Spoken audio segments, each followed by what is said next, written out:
Hi, I'm trying something new on the Busy Guy Show, more so on the Facebook page. What I'm requesting is a little participation. And I found a subject that everybody and anybody wants to talk about is their first car.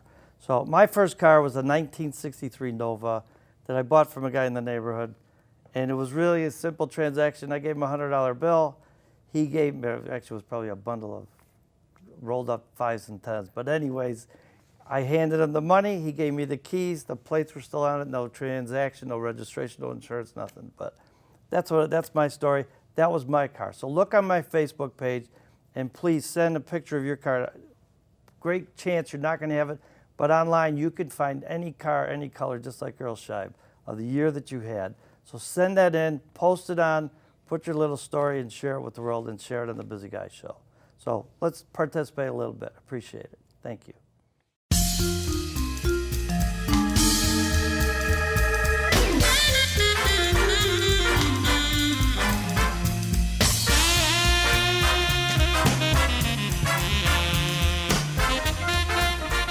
Hi, I'm LoCascio, and I'm the Busy Guy. I've got another busy guy here today. His name is Lenny. He's a retired electrician, and he's now running administrator for 3 very successful Facebook pages. Lenny, welcome to the show. I'm glad to be here, Vince. They're actually groups, not pages, and there's a difference. What's the difference? What's the difference? Hey, here's your difference. What's the difference? On a page, it's more for advertising, and you really don't have the camaraderie and the banter going back and forth with the members. On a group, it's like standing on a street corner talking to each other. So you get more things going, and it's like I said, it's like standing on a street corner talking to people. So they're bouncing comments back and forth. They are bouncing comments, and they're going comment to comment and sub comments and sub pictures on comments, and I mean, you can't do that on a page. On a page, you post something. To see that yourself for a member, they have to actually click on members' posts. So it gets a little more involved, and it's not as accessible to, like if you came on my group and posted something, it's there. On a page, and how did you it's get not going to started doing this? Well, it's kind of funny. I was talking to a friend of mine, Frankie Gazzano, who owned a restaurant over here, Sereno's in Melrose Park, Illinois. And I says, Frankie, why don't you just put a bowl of gravy and some breadsticks on the table and sell that as an appetizer? He says, oh, you mean a sauce? And I go, well, gravy, sauce. So the next day I'm sitting around doing nothing, and I thought, you know what, I'm going to start a Facebook group. Well, this is the content of one of them. Yeah. Okay. Yeah. Tell us. And that is, say that again? Tell us which one that is you're talking about. I have an Italian-American group. It's called Gravy, Sauce, and SUGO, which are the 3 terms for red sauce. In Italy, Sicily, they use the term sugo or whatever, and here, half of the Italians and American, they like to call it gravy. And then when you get that going, there's a big argument. You have the people that say gravy's brown, you don't know what you're talking about. And it goes on mashed potatoes, and it's the same old argument. And then you start the fights, and So that was the nucleus of getting the page going. That was the nucleus of getting the page, and the first year it was nothing but fighting, and. But that was the main topic. I mean, on it yes. Now. Actually, before we move on, it's a closed group. So it is a explain closed what that group. Is, please. You have to be invited, or well, approved? You have 3 types of groups. You have an open group, which is public. Anything you post on there or say on there goes not only across Facebook but across the whole internet. So you really lose your privacy. On a closed group, they see the group. They see the members, but they don't see the posts or your comments. So it's confined just to that group. Okay. And then you have a secret group, which nobody knows about, and that's by invitation only. And you're trying with the guidelines to stay away from political stuff. And I don't allow politics on my group. There's enough of that crap all over Facebook and social media.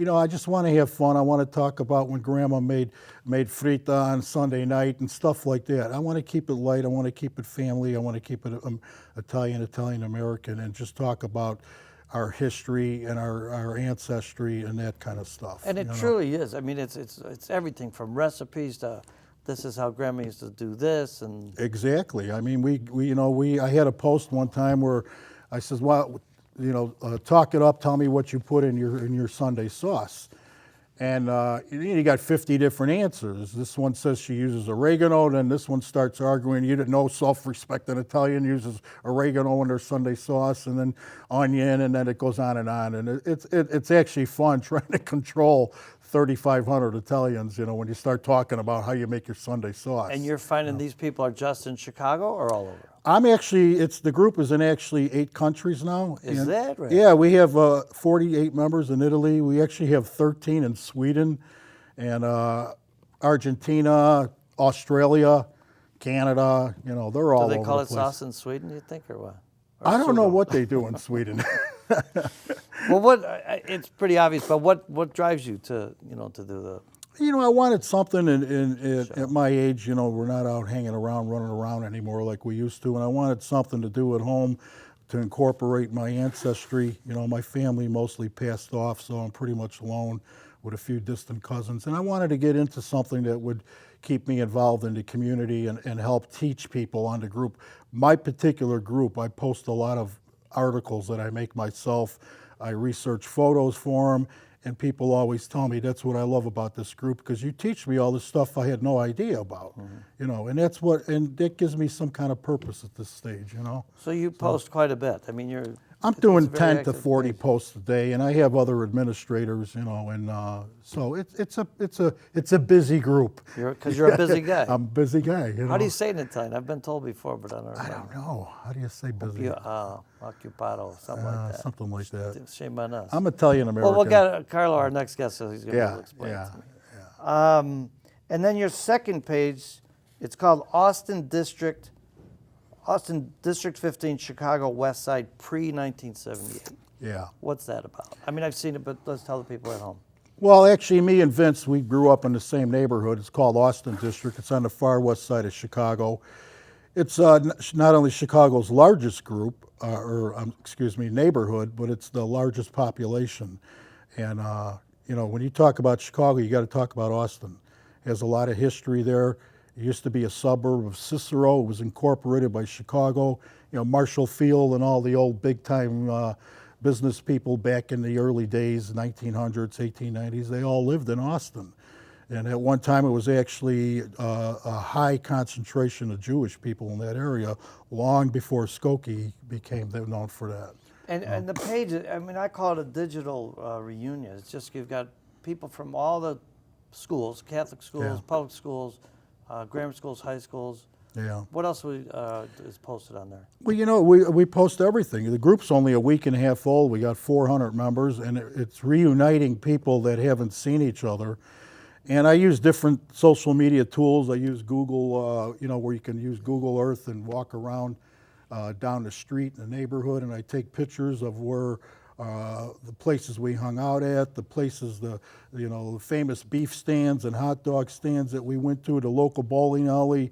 I do walk-arounds, all the schools and the parks. We had some big parks there, La Folla Park, Columbus Park, stuff like that. They were real popular. They have some serious history there. Nice. In Austin High School itself, still holds many records today. They beat Marshall 100-0 in the '58 Prep Bowl.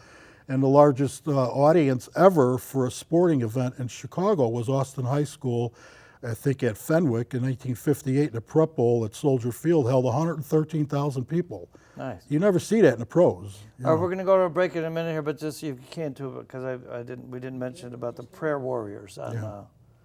If you can, briefly about the... Sure. We'll talk about when we come back. Okay. About the prayer warriors. So we're going to take a real short break here. When we come back, we're going to have our second guest join us, Carlo Vaniglia. So we'll be right back. We were forced to get along, It wasn't about culturally where we were from. It was more about having honesty. The Italian-American heritage. Live it, love it, celebrate it.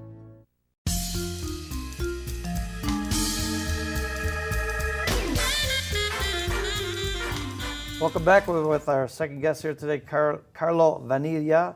He's owner of Modena Auto Body in Chicago Ridge, but he's a strong proponent of Italian-American people in Chicago, and he's been organizing over 10 years the festivities for the Festa della Repubblica. Carlo, Welcome. Glad to be here. Nice to have you here. How did you get so involved with the parade and stuff? You founded it or got it going? Yeah, what I wanted to do is I wanted to organize something to unite the Italian people in Chicago. And, you know, being Italian, you know, there's so many different events, so many different feasts, but they're all like local and, you know, from a certain town, from a certain region. And if you would go like to a Sicilian fest, you just see Sicilians. If you go to Calabrese, you just see Calabrese, you know? And it's like, you know, I really figured I got to do somewhere we could unite everybody. So I decided to do the Festa Repubblica, which at the same time, being that it's the feast of the Italian Republic when Italy was founded as a republic after the war, it was a good reason to get the Italian Consulate General involved in the festivities and to be together with the community and get to know the community. And you know, we've been organizing that event for about 10 years. And where does it take place? And then maybe we'll go through, you know, the festivities. It takes place, it starts with a mass at Our Lady of Pompeii Church on the near west side in the Taylor Street area. And what we do is we start with a mass, and then we proceed with a parade down Taylor Street to Garibaldi Park. And at Garibaldi Park, we have a wreath laying ceremony with the Consul General and other guests. We have had guests also from Italy come. Certain politicians from Italy come and be our guests just for that event. And after the wreath laying ceremony and the speeches, we go back to Our Lady of Pompeii, and we close the street down, and we have a little classic Italian auto exhibit where classic Italian cars, Ferraris, Lamborghini, Maseratis, Alfa Romeos, you know, to showcase some of the culture too of the automobiles and whatever of Italy. Nice. Of one of the things that we're noted for. Yeah, exactly. You know, many things that we don't get credit for. And maybe you want to touch on that a little bit. How, you know, we get we get stereotyped in movies and books and all that. But how about all the credit for, you know, the singers and the lawyers and the government people? Wow, you know, music. I would have to say it's our own fault because, you know, when they do, let's say, a gangster movie, it's popular, you know, and even Italians, they flock to it, you know. And I always find it funny that Cinecittà, which Cinecittà was like the Italian movie studios, was the second largest studio in the world years ago. And for years, Americans loved Sophia Loren, Marcello Mastroianni, Vittorio Gassman. Once The Godfather came out, all those great classics went down the drain. Yeah. And it's always gangsters, always gangster movies portraying Italians as gangsters, you know. And it's a shame. Well, I've said it before on this show, but the Godfather, I watch it. I love it, right? But if you take out the violence and the crime, what's left, I believe, what really captivates people is the family. The food, you know, the ceremonies, the way a father wants to take care of his sons. I believe that's why it became popular with Italians, because if you take out the violence, it's an immigrant story. And that's what's the great part about that movie. It's like an immigrant story of how they came here, whatever, you know. But, you know, that's what we liked about it. But at the same time, then there's I don't know how to explain it, but then all the movies were made about crime. And, you know, now they're trying to portray you know, our family with crime. Okay, so then a movie like Cinema Paradiso comes out. I don't know if you've ever seen the movie Cinema Paradiso, okay? Great movie. No crime, no nothing, just simple, beautiful. The soundtrack, you know, nobody ever seen it. And it won Best Foreign Film in 1989 here in the United States, okay? So as we talking like with Lenny about these Italian sites, people put, you know, what's your favorite Italian movie? I swear to God, they're all Goodfellas, Bronx Tale, Godfather, and I'm like, I got to be different. You know, I mean, and I put Cinema Paradiso. I don't get one like. Nice. You know, were you born in Italy? Yeah, I was born in Italy. I came here when I was 4 years old. We were probably the last that came by boat. You know, so we left Palermo, the port of Palermo, got to New York City. In New York, my mother had an uncle. Her father's brother lived in Brooklyn, and he picked us up. We spent a couple of days in New York and then put us on a train to Chicago. We arrived at Dearborn Station, which is Polk Street Station, Dearborn Station. And from there, we moved to Taylor Street. And my uncle lived in the area. So that's where I grew up, on Taylor Street. Nice. And you have I guess you would call it maybe networking with other Italian groups. You mentioned out of St. Louis was one. Yeah, we have, I'm in touch, and our groups are in touch with like a lot of different organizations all over the United States. One of our groups we belonged to the CSNA, which was the Confederation of Sicilians of North America.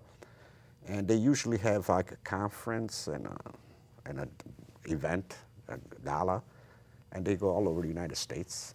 One year we had it in Chicago about 4 years ago. And it's a great way that we meet other Italian groups from other cities, from New York, Philadelphia, Boston. We keep in touch like that. We could, exchange ideas about what we're doing in our neighborhoods, and I mean, our neighborhoods, in our city, about the different events and how to maintain our culture. Nice. And do my research today, you get, because you had mentioned that you get worldwide recognition for other Italian groups, and shame on me, but they were in Italian and I couldn't read them, but you get worldwide coverage about the parade? Yeah, but the Festa Public, we've had articles written up in Argentina, all over Europe, Canada, the United States, different cities, all over Italy, different newspapers. And I mean, I was even shocked because I didn't even know, And it's funny because at times, we get coverage worldwide for that event, and hardly any local coverage. Yeah. So I find it really odd. It was fascinating because looking it up in Italy itself, they've got the jets fly by with the red, white, and green Frecce float. That tricolore. is awesome. Mm-hmm. Well, thank you for being here. We're gonna. I just asked Lenny another question about his page. Then when we come back, you guys can fight it out about SUGO or sauce or gravy. But Lenny, you meant on your the SUGO page. Yeah. You do a thing called Prayer Warriors. Are you going to tell us a little bit about that? I God is real big in my life, and I wanted to incorporate that somehow without scaring people off. And one day, some woman on the group sent me a private message that her husband was dying. And so I came up with some graphics that says Prayer Warriors, and I'll put a post on there with a nice prayer. So-and-so's husband is dying. Can we please lift him up in prayer, and so on and so forth. And the group just skyrocketed off the chart. I went from 150 people, we're at 3,500 right now. Nice. So, and it's become a real secret little thing that I do there. People calling me up, saying, Lenny, can you pray for so-and-so, and that kind of stuff. So it's just a small part of the group, but a large part of it. And people like that in social media. They don't get out. They don't want to go to church, but they'll call Lenny G and say, hey, can you throw something up on the sauce group? My daughter's sick or something like that. All right. Well, nice. All right. So we got to cover that, and we're going to take one little short, real brief break, and we'll come back with these guys that can fight it out about it. If it's gravy, if it's sauce, if it's SUGO, just let me eat. Yeah, here's your We'll be right back.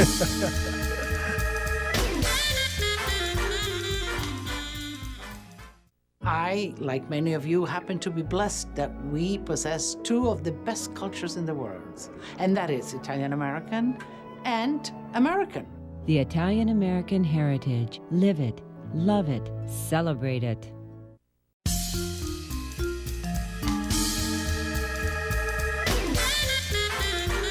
Welcome back. We're back with Carlo and Lenny. That's what I'm going to leave that for right now. Guys, I know we're going to talk about SUGO, sauce, or gravy. I'm just going to read something real brief from an American dictionary, all right? You know how to read? Sauce, a thick liquid served with food, usually savory dishes, to add moistness and flavor. Gravy, a sauce made from cooked meat, juices together with stock and other ingredients. What do you got? Is it sauce? Is it gravy? Technically, it's both. When Who said you could go first? I am first. Here's your first. Sauce is basic, and then you add. Italians, we had meatballs, we had pig's feet, we had ribs, we had Italian sausage, neck bones. You got to have neck bones. And technically, if you want to get technical, that constitutes a gravy because you're having all of this involved in it. In Italy, they don't like that. They think we're crazy over here. But half of the Italians in America have always called it that. It's what the early immigrants learned through translation that they started calling it. So you got, on the East Coast, you got New Jersey calls it gravy and New York calls it sauce. what's the real word? You know, they call it what, SUGO in Sicily? Sugo, it's a dialect. You know, if you Google it, it translates all together anyway. So, you know, but Well, you got your Carlo, what do you call it? Sauce, Sauce. the real name. Gravy, that's for turkey. Everybody knows that. You don't order a mashed pizza. You potatoes. don't eat a pizza with red gravy. You order a pizza with red sauce. Right? But see, when you say stuff like that, you're insulting all of our ancestors that taught us that that's what it is. My understanding, like I said, I'm not of the way I see it. And like I said, me only, not anybody else. I think that the word gravy came from, at the time of the immigrants, trying to Americanize themselves. I read that today. That's Of what I course. believe. That's what, you know, they're trying to Americanize by saying a couple of words, and that's how it came to being. I believe it's like at the same time people are changing their names, you know, from Vincenzo to Jimmy, you know, and like I said, so those words. That's how I think it got translated to being called gravy. I don't believe what Lenny's saying with the neck bones and the this and the that and the hair, just to make myself clear. I don't believe get 'em going, huh? I think they're trying to legitimize it by making it something different. Yeah. That's my take. It's all because of immigration and interpretation. So, I mean, you know, I don't even allow the stupid argument on my group. I mean, it gets so out of hand sometimes. You see people calling each other names and that. It's like, you know, really? Just, Well, you know. in the, if you want, in the infancy of the group, is that all it was about when people were just going back and Well, forth? that's what they tried to make it about because the original name of the group was it's called Gravy Not Sauce, You Stupido. And that in itself just incited the fight. So I actually changed the name to Gravy Sauce Sugo. This way everybody's happy, you know, and rarely does it come up anymore, but it does come up. But what's wrong with a lot of times with us Italians is we just like to fight. Of Okay? course we Oh, love it. yeah. We just like to fight. In the movie, My mother used to tell me, she says, you know, I had sons that had got in trouble more often, but you're the one that caused me the most grief because you're the one that got that Italian passion to you. Everything you do has got the passion behind it, you know. Otherwise, it's I'm an boring. argument waiting to happen. you in know. the movie 29th Street, I don't know if you ever saw that. The narrator says Italians will fight about anything, and they're sitting at the dining room table, and somebody goes, "How's the weather going to be?" And the brother goes, "I don't know. It's supposed to rain." And the sister goes, "It ain't what I heard." Yeah, it's You know, they And want the to fight's be. on. Yeah. You ever sit around in an Italian family on Sunday when all the relatives are over? You got 15 different conversations going on around a 6-foot table, and you know what? You understand them all. It's just that it's how we grew up. We're in tune to all of them, and it sounds like one big fight. I was reading this old novel about Italy, and the guy wrote. He says, for someone who's not familiar with Italian people, you go to Italy, you would think the whole nation's in one perpetual argument. It's not, they're not fighting. That's just how we talk. You know, everything's with a little bit of passion. You know, no, you know, and that's just the way it is. Yeah, or if you interpret, like they say over there, the things they say back and forth on the street, like in a traffic altercation, Yeah. if you interpret it, it's like the worst things you could possibly say to somebody. Of course. But they're just being. You know how many times we've been at the kitchen table after the dinner table, and me, my brother, my sister, and nephew were arguing, and then like after 20 minutes of yelling, we realized we're both saying the same thing. Yeah. You know, then you're like, wait a Exactly. minute, we're both agreeing, so why are we still arguing? So it's just, otherwise it'd be boring. You know, we're not going to watch My ones. father's like, just give me the gallon of Dago Red over there. That'll settle everything. And you bring out the little gallon jug from under the table, and he's got the little glass. And then they give some to the kids. They pour half 7-Up and half Italian red wine. You know, that's how we grew up. What about you guys touch? You probably know a lot more about it than I. But the 7 fishes on Christmas. It's Christmas Eve, right? That's really more of an Italian American thing. Yeah. although Is they it? do in little parts of Italy, but that's not big in Italy. Interesting. I mean, you learn a lot like that. What's the word you wanted to talk about? That we say here that they don't say over there? The bagaz. Oh, the Bacals. yeah, you know, in the early immigration to 1880s and 1920s, they didn't have washrooms indoors. They had to go to the back of the house. So with a thick Italian accent, it comes out, I got to go to the bagazzo. The bagazzo. You know, and you understood what they're talking about. You know, all right, leave him alone, he's got to go to the outside, you know.